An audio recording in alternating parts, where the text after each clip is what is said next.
At IGLYO, we've just released the third edition of our LGBTQI Inclusive Education Map and Index, and buckle up, because the results are alarming.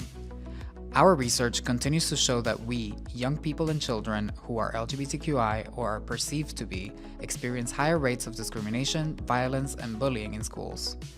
This deeply impacts our well-being and mental health, as well as our ability to succeed.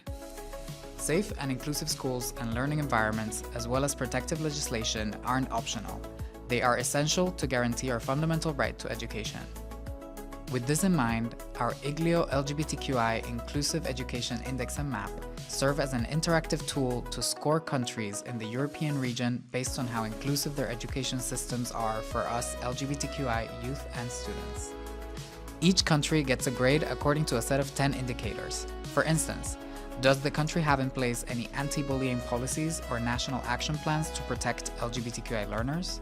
Do the country's laws protect against discrimination in schools? Are learning environments inclusive for trans and intersex learners? Are LGBTQI topics included in the school curriculum? Do teachers and educators receive mandatory training on LGBTQI topics? And so on. But let's cut to the chase. The overall picture is very concerning. Since the last edition of our research in 2022, we've seen very little progress in the European region, and in some countries, the situation has gotten much worse. A growing number of countries are rolling back on LGBTQI rights and adopting anti-LGBTQI laws that ban the mention of LGBTQI topics to people under the age of 18 and in schools. This was already the case in Azerbaijan, Belarus, Hungary, Latvia, and Russia. Now, Bulgaria, Georgia, and Turkey have also introduced similar measures. Education is under scrutiny, and the rise of the anti-gender movement has positioned inclusive education as a key focal point, with debates around diversity, inclusion, and human rights being instrumentalized to advance broader anti-right agendas. But there are also reasons for hope.